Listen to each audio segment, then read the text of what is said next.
Salam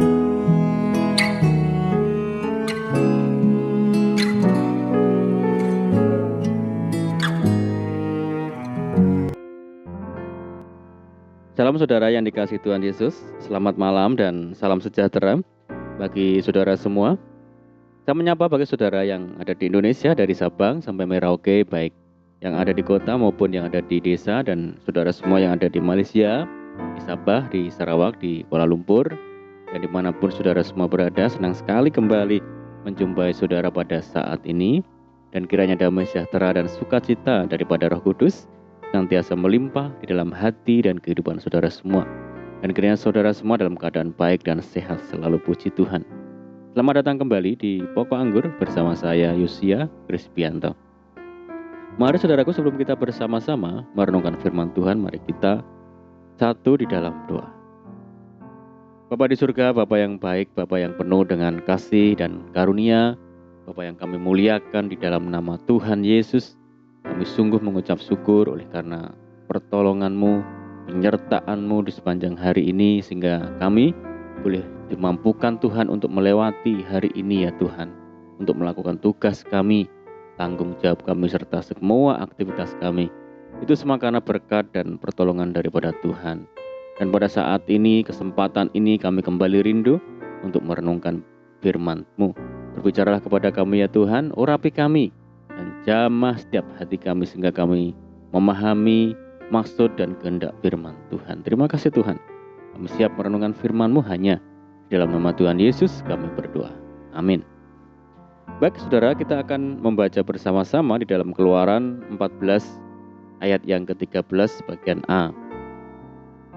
Tetapi berkatalah Musa kepada bangsa itu, janganlah takut, berdirilah tetap dan lihatlah keselamatan dari Tuhan yang akan diberikannya hari ini kepadamu. Puji Tuhan. Saudaraku, Musa dipilih oleh Tuhan untuk membawa bangsa Israel keluar dari tanah Mesir untuk menuju ke tanah perjanjian. Setelah melewati masa perbudakan selama 400 tahun, bangsa Israel tidak dilepaskan begitu saja meninggalkan tanah Mesir. Mereka dikejar oleh pasukan Firaun hingga mereka tiba di tepi laut Teberau. Bagi bangsa Israel, sudah tidak ada jalan keluar lagi dari masalah yang ada pada saat itu, saudara. Di belakang mereka ada pasukan Firaun yang mengejar, sedangkan di depan mereka terbentang lautan yang luas dan dalam. Tidak ada jalan keluar lagi bagi bangsa Israel pada saat itu. Mereka benar-benar dalam keadaan yang terjepit. Saudara, kisah ini menggambarkan badai kehidupan yang sering dialami dalam kehidupan kekristenan kita. Begitu besar dan begitu banyak masalah yang menghimpit kehidupan kita, sehingga kita merasa tidak ada lagi jalan keluar. Segala cara sudah ditempuh namun tidak membuahkan hasil apa-apa. Saudaraku, mari kita belajar dari kisah Musa dan bangsa Israel, bagaimana cara mereka melalui masalah yang seperti itu. Kunci agar kita mampu mengatasi dan bertahan di tengah badai adalah, yang pertama adalah jangan takut, saudara. Di dalam Keluaran 14 ayat 13 bagian A mengatakan, tetapi berkatalah Musa kepada bangsa itu, janganlah takut.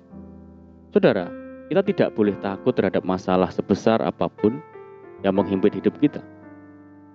Kita harus katakan kepada diri kita sendiri untuk tidak takut terhadap masalah tersebut. Bebaskan diri kita dari ketakutan.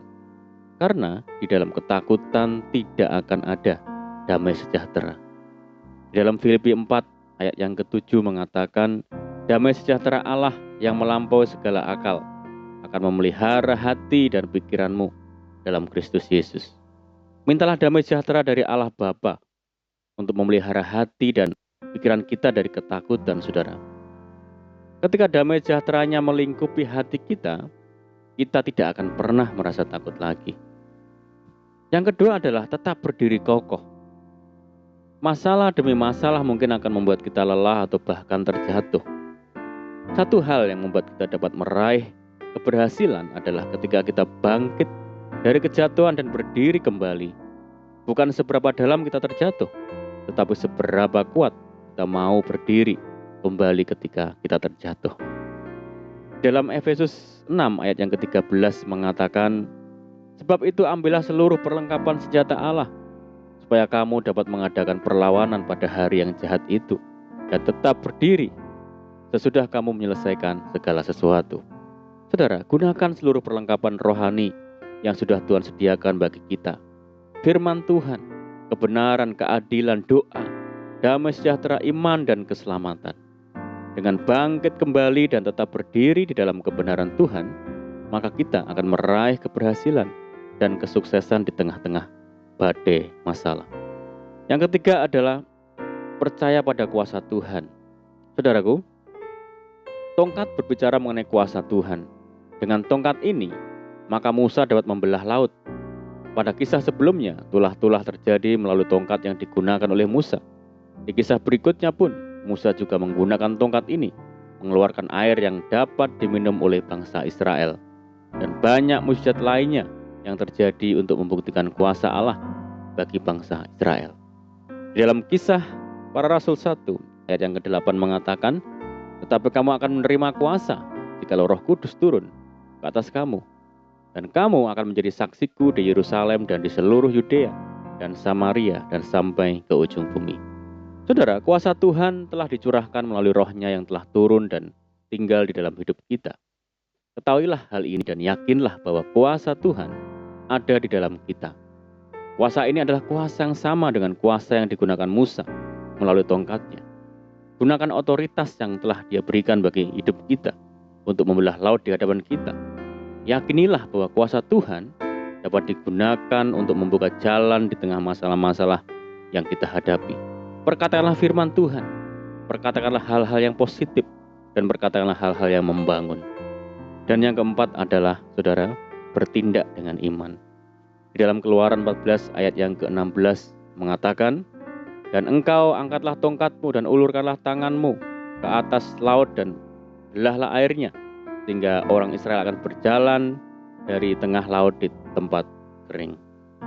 Perintah untuk mengulurkan tangan adalah perintah agar Musa memiliki iman dan memberanikan diri untuk bertindak. Hasil dari tindakan iman inilah yang membuat laut Tiberau terbelah, saudara. Di dalam Yakobus 2 ayat yang ke-26 mengatakan, sebab seperti tubuh tanpa roh adalah mati, demikian jugalah iman tanpa perbuatan-perbuatan adalah mati. Laut Tiberau tidak akan terbelah jika Musa tidak mengulurkan tangannya ke atas laut. Otoritas yang sudah Tuhan berikan ke dalam hidup kita tidak akan ada artinya jika kita tidak bertindak atau melangkah dengan iman. Masalah yang ada harus kita hadapi dengan penuh iman dan keyakinan bahwa Tuhan pasti akan membuka jalan bagi kita. Dia akan memberikan kemampuan ilahi yang tidak dapat kita lihat dengan mata fisik untuk menyelesaikan masalah yang ada. Saudara, bertindaklah dan melangkahlah dengan iman, maka kita akan melihat Tuhan membuka jalan bagi kita di saat tiada jalan. Amin, puji Tuhan. Mari kita berdoa. Bapa di surga, Bapa yang baik, Bapa di dalam nama Tuhan Yesus, terima kasih buat firman-Mu saat ini. Ajar kami ya Tuhan untuk tidak takut menghadapi apapun. Kokoh berdiri dalam kebenaran-Mu, percaya kuasa firman-Mu dan mau bertindak di dalam iman, sehingga kami mampu bertahan dan menang di tengah badai. Terima kasih ya Tuhan. Saat ini kami berdoa bagi saudara kami semua yang mendengar program ini di Indonesia dan dimanapun berada. Yang sakit Tuhan sembuhkan jamah di dalam nama Tuhan Yesus. Yang menghadapi tekanan, kesulitan, persoalan, mari Tuhan buka jalan memberkati mereka. Memberkati dalam kehidupan rumah tangga, pekerjaan, pendidikan, bisnis, dan apapun yang dikerjakan.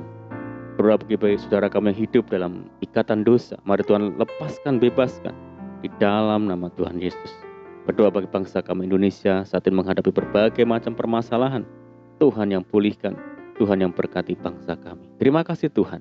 Ini doa kami percaya Tuhan mendengar segala seruan doa kami hanya dalam nama Tuhan Yesus kami berdoa. Amin. Puji Tuhan, saudara, kita sudah berdoa. Saya percaya saat ini kita dikuatkan. Mari kita tetap semangat di dalam Tuhan, jangan berputus asa, bersukacita, senantiasa tetap berdoa. Sebab di dalam Tuhan kita sanggup melakukan perkara-perkara besar. Saya ucapkan selamat malam, selamat beristirahat. Doa saya menyertai saudara semua, Tuhan Yesus memberkati. Haleluya.